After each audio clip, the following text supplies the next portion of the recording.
ദൈവനാമത്തിന് മഹത്വമുണ്ടായിരിക്കട്ടെ. എൻ്റെ പേര് ജോസ്നി. ഇടുക്കി ജില്ലയിൽ തൊടുപുഴ എന്ന സ്ഥലത്തുനിന്ന് വരുന്നു. ഞാൻ ആദ്യമായി ഇവിടെ വന്ന് ഉടമ്പടി എടുക്കുന്നത് 10/2/2023 എനിക്ക് കൃപാസനത്തിനെക്കുറിച്ച് അങ്ങനെയൊന്നും അറിവുണ്ടായിരുന്നില്ല. എൻ്റെ ഒരു കസിൻ വഴിയാണ് ഞാനിവിടെ എത്തുന്നത്. ഞാൻ വരാനുണ്ടായ കാരണം രണ്ട് കാര്യമാണ്. എൻ്റെ രണ്ടാമത്തെ നിയോഗമായ വിദേശത്ത് പോകുക എന്നുള്ളതായിരുന്നു എൻ്റെ രണ്ടാമത്തെ നിയോഗം. 3, എൻ്റെ അമ്മ രോഗാവസ്ഥയിലാണ്, അതിൽ നിന്ന് രക്ഷ പ്രാപിക്കണം എന്നുള്ളതായിരുന്നു മൂന്നാമത്തെ നിയോഗം. ഒന്നാമത്തത് അന്നും ഇന്നും ഞാൻ വയ്ക്കുന്നത് വിശുദ്ധിയിൽ ജീവിക്കാൻ കഴിയുക എന്നുള്ളതായിരുന്നു എൻ്റെ ഒന്നാമത്തെ നിയോഗം. അതിൽ ഉടമ്പടി എടുത്ത് ഏകദേശം 45 ദിവസത്തിനുള്ളിൽ എൻ്റെ അമ്മയ്ക്ക് രോഗസൗഖ്യമുണ്ടായി. ഞാനിവിടെ വന്ന് ഉടമ്പടി എടുത്ത് പോയി അന്ന് നൈറ്റ് തന്നെ എനിക്ക് മാതാവിൻ്റെ സാന്നിധ്യം അനുഭവിക്കാൻ കഴിഞ്ഞു. അന്ന് തൊട്ട് ഈ നിമിഷം വരെ ദൈവസാന്നിധ്യത്തിൽ ജീവിക്കുക എന്നുള്ളതാണ് എൻ്റെ ജീവിതത്തിൽ ഏറ്റവും പ്രധാനപ്പെട്ട എയിമായിരുന്നു. അത് അതുപോലെ തന്നെ നടന്നു പോകുന്നുമുണ്ട്. അപ്പോൾ ഞാൻ ആദ്യമായി മാതാവിനെ കാണുന്നത് ഒരേ സമയത്ത് തന്നെ 2 തരത്തിലുള്ള വേഷത്തിലാണ്. ഒന്ന്, കൃപാസന മാതാവ് ഞാൻ കിടന്നുറങ്ങുന്ന എൻ്റെ കാൽച്ചോട്ടിൽ വന്ന് നിൽക്കുന്നു. എൻ്റെ ഇടത് സൈഡിലായിട്ട് വൈറ്റും മഞ്ഞ കളറുള്ള ഡ്രസ്സ് ധരിച്ചാണ് മാതാവ് നിൽക്കുന്നത്. മാതാവിൻ്റെ ഫേസിലേക്ക് എനിക്ക് നോക്കാൻ പറ്റുന്നില്ല, ഭയങ്കരമായിട്ടും വെളിച്ചമാണ്. ആ സ്വപ്നം കണ്ട് അങ്ങനെ കണ്ടിന്യൂസ് കുറേ നേരം ആ സ്വപ്നം മാതാവിൻ്റെ അടുത്ത് നിന്നിരുന്നു. അതിനുശേഷം സ്വപ്നം കണ്ട് എണീറ്റ് കഴിഞ്ഞപ്പോൾ എനിക്ക് മനസ്സിലായി, എനിക്ക് മാതാവിൻ്റെ മുഖത്ത് നോക്കാൻ പോലുള്ള യോഗ്യതയില്ല. അതായത് ഞാൻ ആത്മീയമായി ഒത്തിരി വളരേണ്ടിയിരിക്കുന്നു എന്നുള്ളത് ആ സ്വപ്നത്തിൽ നിന്നും എനിക്ക് മനസ്സിലായി. അന്ന് തൊട്ട് ഞാൻ ഒത്തിരി സ്വപ്നങ്ങൾ കാണുന്നുണ്ട്. മാതാവാണെങ്കിൽ പല ഡേറ്റുകളിലൂടെയും മഴവില്ലിലൂടെയും അല്ലെങ്കിൽ പല ദർശനങ്ങളിലൂടെയും ഭാവിയിൽ നടക്കാൻ പോകുന്ന കാര്യങ്ങൾ മാതാവ് എനിക്ക് കാണിച്ചു തന്നുകൊണ്ടിരുന്നു. അതിൽ 1-2 കാര്യങ്ങൾ ഞാനിവിടെ പറയാം. എൻ്റെ ഒരു ഫാമിലി ഫ്രണ്ടിൻ്റെ ഒരു കുഞ്ഞിന് മരണം സംഭവിച്ചു. അതെൻ്റെ മാതാവ് ഇങ്ങനെയാണ് കാണിച്ചു തരുന്നത്. ഒരു 1.5-2 വയസ്സ് അടുത്ത് പ്രായമുള്ള ഒരു കുഞ്ഞ് എൻ്റെ കൺമുമ്പിൽ ഇങ്ങനെ വരികയാണ് ചിരിച്ചുകൊണ്ട്. ആദ്യത്തെ ദിവസം കണ്ടു ആ സ്വപ്നം ഒരു മാലാക്കുഞ്ഞാണ്, നമുക്കെല്ലാം സന്തോഷം തോന്നുന്നതാണ്. പക്ഷേ എനിക്ക് ആ സ്വപ്നം വളരെയധികം ഡിസ്റ്റർബ് ചെയ്യാണ്. ആദ്യത്തെ ദിവസം കണ്ടു, 2ാമത്തെ ദിവസം കണ്ടു, 3ാമത്തെ ദിവസം ഇത് തന്നെ കണ്ടിന്യൂസ് കാണുകയാണ്. അപ്പോൾ എനിക്ക് 3 പെൺകുഞ്ഞുങ്ങളാണ്. അപ്പോൾ ഞാൻ വിചാരിച്ചു എനിക്കൊരു ആൺകുട്ടിയത് മാതാവ് തരുമായിരിക്കുമെന്ന്. പക്ഷേ 4ാമത്തെ ദിവസം ഹസ്ബൻഡ് എന്നോട് പറയാണ്, ഞങ്ങളുടെ ഫാമിലി ഫ്രണ്ടിൻ്റെ കുഞ്ഞ് 1.5-2 വയസ്സോളം ഉള്ളു മരിക്കുമ്പോൾ മീൻ കുളത്തിൽ ചാടി മരിച്ചു പോയെന്ന്. അന്നേരം എനിക്ക് മനസ്സിലാവുന്നില്ല മാതാവ് കാണിച്ചെന്നാണ് ഈ കുഞ്ഞിനെന്ന്. ഞാൻ ശവടക്കിന് അവിടെ ചെന്നപ്പോഴാണ് മനസ്സിലാവുന്നത് ഞാൻ സ്വപ്നത്തിൽ കണ്ട അതേ കുട്ടി അവിടെ. അതുപോലെ തന്നെ എനിക്ക് കാരുണ്യപ്രവർത്തികൾ ഒത്തിരി ചെയ്യാൻ പറ്റുന്നുണ്ടായിരുന്നില്ല. ഞാൻ എൻ്റെ ഇളയ കുഞ്ഞിന് 4 വയസ്സ് പ്രായമുള്ളൂ. അവളെയും കൊണ്ട് എനിക്ക് അടുത്തൊന്നും പോയി കാരുണ്യപ്രവർത്തികൾ മാത്രം ചെയ്യാൻ പറ്റുന്നുണ്ടായിരുന്നില്ല. അപ്പോൾ ഞാനിങ്ങനെ പ്രാർത്ഥിക്കും, മാതാവേ എൻ്റെ സാഹചര്യം നിനക്കറിയാം, എൻ്റെ കുഞ്ഞിനെ നോക്കാൻ ആരുമില്ല, ഈ കുഞ്ഞിനെയും കൊണ്ട് പോയി എനിക്ക് കാരുണ്യപ്രവർത്തികൾ മാത്രം ചെയ്യാൻ പറ്റുന്നില്ല, ബാക്കി അത്യാവശ്യം എല്ലാ കാര്യങ്ങളും ഞാൻ ഉടമ്പടി പ്രകാരം ചെയ്യുന്നുണ്ട്. അപ്പം ഞാൻ എന്ത് ചെയ്യും? ഈ കുഞ്ഞിനെ കൊണ്ട് മിക്കപ്പോഴും ഞാൻ ഹോസ്പിറ്റലിലാണ്. എങ്കിലും ഞാൻ ഈ കുഞ്ഞിനെ കൊണ്ട് അടുത്തുള്ള വീടുകളിൽ രോഗികളെ കാണുകയും തൈലം പൂശി പ്രാർത്ഥിക്കുകയൊക്കെ ചെയ്യാറുണ്ട്. ഒരു ചേച്ചിയുടെ വീട്ടിൽ പോകാൻ നേരത്ത് മാത്രം എനിക്ക് പോകാൻ പറ്റണില്ല. 2 പ്രാവശ്യം പോയിട്ട് എനിക്ക് ചേച്ചിയെ കാണാൻ പറ്റുന്നില്ല. ഒരു ദിവസം സ്വപ്നത്തിൽ ഈ കുഞ്ഞിനെ കണ്ട പോലെ തന്നെ ആ ചേച്ചിയുടെ ഫേസ് എൻ്റെ മുന്നിലേക്ക് ചിരിച്ചുകൊണ്ട് വന്നു. ഞാൻ ഒട്ടും മടിച്ചില്ല. പിറ്റേ ദിവസം ഞാൻ ആ ചേച്ചിയെ കാണാൻ ചെന്നു. ഈ ചേച്ചിയെ സ്വപ്നത്തിൽ വന്നതെന്നൊന്നും എനിക്കറിയില്ല, ആദ്യമായിട്ട് കാണുവാണ്. ചെന്ന് കണ്ടു കഴിഞ്ഞപ്പോൾ ചേച്ചി പാരലൈസ് ആയിട്ടുള്ള പേഷ്യൻ്റ് ആയിരുന്നു. സ്വപ്നത്തിൽ കണ്ട അതേ ചേച്ചി അവിടെ. അപ്പോൾ ആ ചേച്ചിക്ക് ഞാൻ നേർച്ച വസ്തുക്കളായ തൈലം പുരട്ടി പ്രാർത്ഥിക്കും, കൊന്ത കൊടുക്കും, ലോക്കറ്റ് കൊടുക്കും, അതുപോലെ പത്രം ചേച്ചിക്ക് വായിക്കാനായിട്ട് കൊടുക്കും. അക്രൈസ്തവയാണ്. അങ്ങനെ ചേച്ചിനെ ഇടയ്ക്ക് പോയി കാണുകയും നേർച്ച വസ്തുക്കൾ കൊടുത്ത് പ്രാർത്ഥിക്കുകയും ചെയ്തു. പാരലൈസായ ചേച്ചി ഇപ്പോൾ വാക്കറയിൽ വീട്ടിൽ കൂടെ ആയിട്ട് നടക്കുന്നുണ്ട്. ദൈവം വലിയൊരു അനുഗ്രഹം ചേച്ചിക്ക് നൽകിയിട്ടുണ്ട്. അങ്ങനെ വലുതും ചെറുതുമായി ഒത്തിരി അനുഗ്രഹങ്ങൾ ജീവിതത്തിൽ നടന്നുകൊണ്ടിരിക്കുന്നു. അതിൽ ഞാൻ ഏറ്റവും ഇമ്പോർട്ടൻസ് കൊടുത്തിരുന്നത് 2ാമത്തെ നിയോഗമായ എനിക്ക് വിദേശത്തേക്ക് പോകുക എന്നുള്ളതാണ്. ഞാൻ IELTS എഴുതി ഏകദേശം ഒരു വർഷത്തോളമായി IELTS എഴുതിയിട്ട് ഞാൻ UK പോകാൻ വേണ്ടി ട്രൈ ചെയ്യുന്നു. ഏജൻസിക്ക് കൊടുത്തു, പേയ്മെൻ്റ് എല്ലാം ചെയ്തു. അവർ പറയണത് 3 ആഴ്ചയ്ക്കുള്ളിൽ ഇൻ്റർവ്യൂവിന് ഡേറ്റ് വരുമെന്നാണ്. 7 മാസമായിട്ടും എനിക്കൊരു ഇൻ്റർവ്യൂ ഒന്നും വരുന്നില്ല. അങ്ങനെയാണ് ഞാൻ ഇവിടെ വരുന്നത്. ഉടമ്പടി എടുത്തതിന് ശേഷവും എനിക്ക് പല ഇൻ്റർവ്യൂകൾ ഞാൻ അറ്റൻഡ് ചെയ്യുന്നുണ്ട്, പാസ്സാവുന്നുണ്ട്. അവർ പറഞ്ഞ് വിളിച്ചേക്കാം, ഓഫർ ലെറ്റർ തന്നേക്കാം എന്ന് പറയുന്നല്ലാതെ അതിനൊരു പ്രോഗ്രസ് ഒന്നുമില്ല. അങ്ങനെ ഞാൻ യൂട്യൂബിലും ഫേസ്ബുക്കിലും ഇൻസ്റ്റാഗ്രാമിലൊക്കെ പല പോസ്റ്റിലും കണ്ട് എൻ്റെ ബയോഡേറ്റ കൊടുക്കാത്ത രാജ്യങ്ങൾ വളരെ കുറവാണ്. അതേപോലെ ബയോഡേറ്റ ഞാൻ സെൻഡ് ചെയ്യുക. കാരണം എനിക്ക് IELTSൻ്റെ വാലിഡിറ്റി തീരാൻ പോവുക. അപ്പോൾ അതിന് മുമ്പ് എങ്ങനെയും കയറി പോകണം. ആ ഒരു ലക്ഷ്യത്തോടു കൂടി പല ഏജൻസിക്കും ഞാൻ അപ്ലൈ ചെയ്യുന്നുണ്ട്. പക്ഷേ ഒന്നും ആവണില്ല. അതുപോലെ എനിക്ക് 10 ഇയേഴ്സോളം ഗ്യാപ്പുണ്ട്. അപ്പം ഈ കുഞ്ഞായതുകൊണ്ട് അവരെ നോക്കാൻ ആളില്ലാത്തതുകൊണ്ട് ഞാൻ വർക്ക് ചെയ്യുന്നുണ്ടായിരുന്നില്ല. അങ്ങനെ ഇരിക്കുമ്പോഴാണ് ഞാൻ IELTS എഴുതി UK പോകാൻ വേണ്ടി ട്രൈ ചെയ്യുന്നത്. അപ്പോൾ ഇതൊന്നും നടക്കാതെ വന്നു കഴിഞ്ഞപ്പോൾ ഞാൻ പിന്നെ ഇടയ്ക്ക് വന്ന് അച്ഛനെ കണ്ടു, അച്ഛൻ്റെ ബ്ലെസ്സിങ് വാങ്ങിച്ചു. എന്നിട്ട് പിന്നെ രണ്ടാമതൊന്നും കൂടെ വന്നു. അപ്പോൾ ഓഫീസിൽ നിന്ന് എന്നോട് പറഞ്ഞു, ഇനി UK പോകണ്ട, പൈസ തിരിച്ചു മേടിച്ചോളാൻ പറഞ്ഞു. പക്ഷേ അതെന്നെ വല്ലാതെ അങ്ങ് തളർത്തി കളഞ്ഞു. എങ്കിലും ഞാൻ വീട്ടിൽ ചെന്ന് കഴിഞ്ഞ് റീഫണ്ട് ചോദിച്ചു. ഇനി മാതാവിൻ്റെ ഇഷ്ടം പോലെ ആവട്ടെ, മാതാവ് ചിലപ്പോൾ ആഗ്രഹിക്കുന്നുണ്ടാവില്ല ഞാൻ പുറത്ത് വർക്ക് ചെയ്യാൻ, നാട്ടിൽ തന്നെ ചെയ്യാനായിരിക്കും ആഗ്രഹിക്കുന്നതെന്ന് വിചാരിച്ച് ഞാൻ ഓക്കെ റീഫണ്ട് മേടിക്കാമെന്ന് വെച്ചാൽ റീഫണ്ട് മേടിച്ചു. കുറച്ച് നാളത്തേക്ക് ഞാൻ വേറെ മറ്റിടത്തൊന്നും അപ്ലൈ ചെയ്തില്ല. അങ്ങനെ കുറച്ച് നാൾ പോയി. ഞാൻ അങ്ങനെ ഒരു യൂട്യൂബിൽ അച്ഛൻ്റെ ധ്യാനം കൂടിക്കൊണ്ടിരിക്കുക, ചൊവ്വാഴ്ച ദിവസമാണ്. അപ്പോൾ എൻ്റെ നാത്തൂനോട് OET പ്രാക്ടീസ് ചെയ്യുന്നുണ്ട്. അപ്പോൾ നാത്തൂനൊരു നമ്പർ എൻ്റെ അടുത്ത് തന്നു. അപ്പോൾ ഞാൻ അച്ഛൻ്റെ ടോക്ക് കേട്ടുകൊണ്ടിരിക്കുകയാണ്. മൊബൈലിലാണ് സാധാരണ ഞാൻ കൂടാറ്. ഞാൻ വീഡിയോ പോസ്റ്റ് ചെയ്തു. ആരാധനയ്ക്ക് തൊട്ട് മുമ്പായിട്ട് ഞാൻ മാതാവിനോട് ഇത്രേ പറഞ്ഞുള്ളൂ, എനിക്ക് ഇനിയും ബയോഡാറ്റ കൊടുക്കാത്ത രാജ്യങ്ങൾ കുറവാണെന്ന് എനിക്കറിയാമല്ലോ. ഇനി എനിക്ക് കൊടുക്കാൻ പറ്റില്ല, കാരണം വീട്ടിലുള്ളവർ എന്നെ വഴക്ക് പറഞ്ഞു തുടങ്ങി, നാട്ടിലെവിടെയെങ്കിലും കയറ്, ഇനി എന്തോരോന്ന് വെച്ചാൽ കൊടുക്കണേ, അതുകൊണ്ട് ഇനി നീ പുറത്തേക്ക് പോകണ്ടെന്നൊരു ടോക്ക് വീട്ടിലുണ്ട്. അപ്പം ഞാൻ മാതാവിനോട് പറഞ്ഞു, ഇത് നടക്കുമെങ്കിലേ ഞാൻ കൊടുക്കുകയുള്ളൂ, നീ ആഗ്രഹിക്കുന്നുണ്ടെങ്കിൽ ഇതെനിക്ക് റെഡിയാക്കി തരണം എന്ന് പറഞ്ഞ് ഞാൻ ആരാധന കൂടി. ആരാധന കഴിഞ്ഞ് കഴിഞ്ഞപ്പോൾ ഞാൻ ഏജൻസിയെ വിളിച്ചു. അവരിൽ നിന്ന് വളരെ പോസിറ്റീവായ റെസ്പോൺസ് എനിക്ക് ഉണ്ടായിട്ടുണ്ടായിരുന്നത്. ഞങ്ങൾ പിറ്റേ ദിവസം തന്നെ ഞാനും നാത്തൂനും ഹസ്ബൻഡും കൂടെ പോയി എൻ്റെ എല്ലാ സർട്ടിഫിക്കറ്റുകളുമായി പോയി അവിടെ പോയി എല്ലാം സർട്ടിഫിക്കറ്റുകളും കൊടുത്തു. ഒരു 1.5 മാസത്തിനുള്ളിൽ തന്നെ എനിക്ക് ഓഫർ ലെറ്റർ വന്നു. ആ സെയിം ടൈമിൽ എൻ്റെ ചേച്ചി കാനഡയിൽ വർക്ക് ചെയ്യുന്നുണ്ട്. ചേച്ചി പറഞ്ഞു, ഇതിപ്പോൾ നടക്കില്ലോ, നമുക്കറിയില്ലല്ലോ, നമുക്കൊന്ന് കാനഡയിലേക്കൊന്ന് അപ്ലൈ ചെയ്യാമെന്ന് പറഞ്ഞു. ചേച്ചി കാനഡയിൽ സെറ്റിൽഡാണ്. അപ്പോൾ ചേച്ചി പേയ്മെൻറ്റ് ചെയ്ത് എൻ്റെ പ്രോസസ്സിങ് ചേച്ചി എൻ്റെ Gmail ID കയറി ചേച്ചീനെ എല്ലാം ചെയ്തുകൊണ്ടിരിക്കുക. അപ്പോൾ ഈ കാനഡയുടെയും ജർമ്മനിയുടെയും സെയിം പ്രോസസ്സിങ് ഒരേപോലെ മുന്നോട്ട് പോവുക. അപ്പോൾ ഇത് ഏത് സെലക്ട് ചെയ്യണമെന്ന് എനിക്ക് മൊത്തം കൺഫ്യൂഷനായി. അങ്ങനെ ഇരിക്കുമ്പോൾ മാതാവ് അടുത്തൊരു ദർശനം എനിക്ക് കാണിച്ചിരിക്കുകയാണ്. ഞാൻ ആകാശത്തിനോട് വളരെ ചേർന്ന് നിൽക്കുന്നു. അതിൻ്റെ എൻ്റെ കണ്ണിന് തൊട്ട് മേളിലായിട്ട് ആകാശത്തിൽ ഇങ്ങനെ എഴുതി കാണിക്കുകയാണ് കുറേ സെൻറ്റൻസുകൾ. അത് എന്താണെന്ന് ഞാൻ ക്ലിയറായിട്ട് ഓർക്കുന്നില്ല.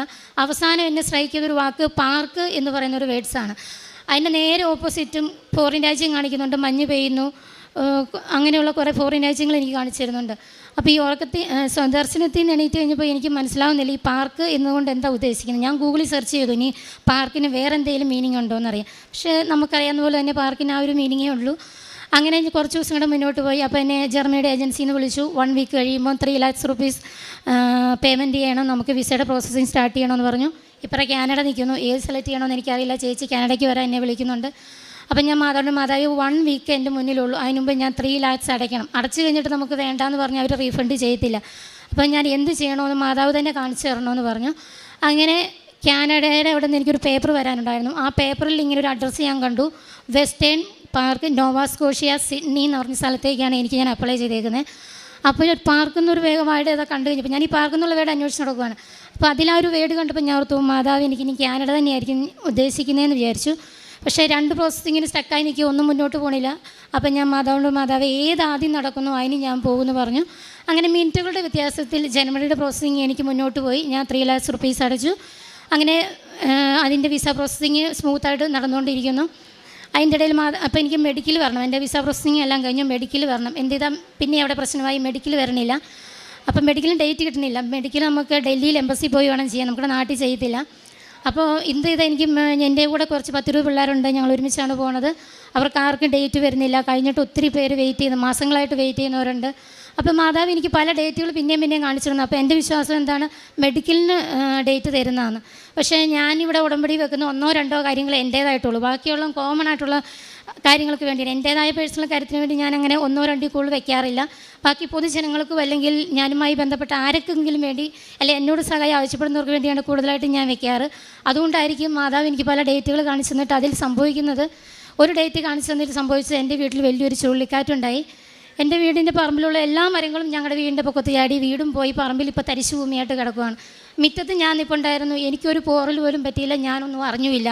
ഇതറിഞ്ഞ് നാട്ടുകാരിൽ ഓടിക്കൂടി എൻ്റെ അടുത്ത് വന്നു, ജോസ്മി നിനക്ക് എന്തെങ്കിലും പറ്റിയോ? അന്നേരം ഞാൻ അറിയുന്ന ചുഴലിക്കാറ്റാണ് സംഭവം നടന്നതെന്നുള്ളൂ. അങ്ങനെ അത്ഭുതകരമായി മാതാവ് അതിൽ നിന്ന് എന്നെ രക്ഷിച്ചു. പിന്നെ അടുത്ത ഡേറ്റ് കാണിച്ചു തന്നു. അന്നേരം ഞാൻ ഓർച്ചു മെഡിക്കലിനുള്ള ഡേറ്റ് ആയിരിക്കുമെന്ന് ഞാൻ പ്രാർത്ഥിച്ചു. ആ സമയത്ത് നടന്നത് നമ്മൾ വയനാട്ടിലെ ദുരന്തമായിരുന്നു. അത് കഴിഞ്ഞ് അടുത്ത ഡേറ്റ് കാണിച്ചു തന്നു.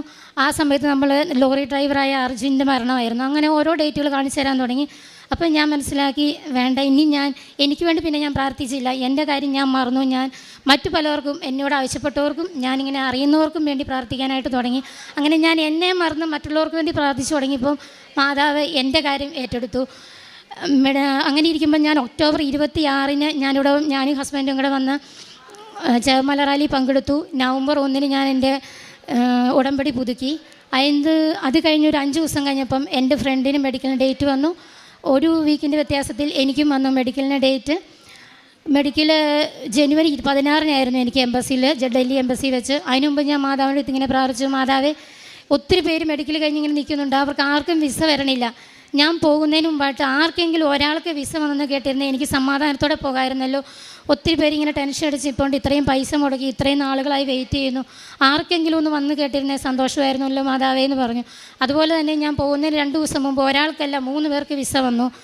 അതേപോലെ ഞാൻ മെഡിക്കൽ കഴിഞ്ഞ് വന്ന് 13-ാം ദിവസം, എനിക്ക് തോന്നുന്നു വേറെ ആർക്കും അത്രയും ഫാസ്റ്റായിട്ട് കിട്ടിയിട്ടില്ല, എനിക്ക് 13-ാം ദിവസം വിസ വന്നു. കാരണം സാധാരണ എല്ലാവർക്കും 60 അല്ലെ 90 ദിവസത്തിനുള്ള വിസ വരേണ്ടത്, എനിക്ക് ഫാസ്റ്റായിട്ട് തന്നെ വിസ വന്നു. അതും മാതാവ് എനിക്ക് കാണിച്ചു തരുന്നുണ്ട്, വിസ എന്നാ വരുന്നതെന്നും നീ പെട്ടെന്ന് തന്നെ കയറിപ്പോൾ. എനിക്ക് റെഡിയാവാനുള്ള സമയമില്ല, എനിക്ക് മിനിഞ്ഞാന്നാ വിസ വരുന്നത്.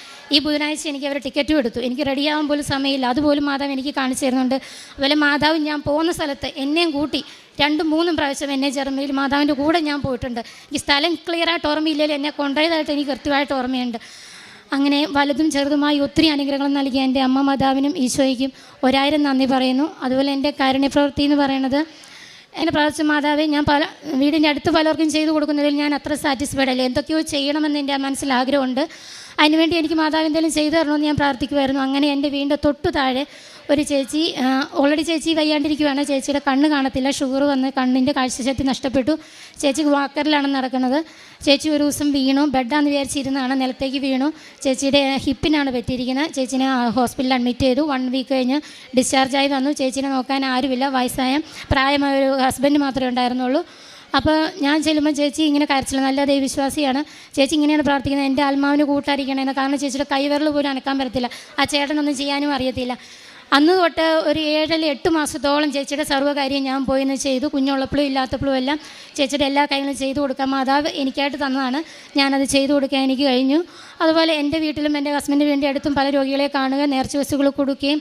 പലരും പറയും, രോഗികളുടെ അടുത്ത് ചെല്ലുമ്പോൾ അവർ പറയും, മാതാവായിട്ടാണ് കൊച്ചിനെ എൻ്റെ അടുത്ത് കൊണ്ടുവന്നതെന്ന്. അങ്ങനെ കേൾക്കുമ്പോൾ തന്നെ വലിയൊരു സന്തോഷമാണ്.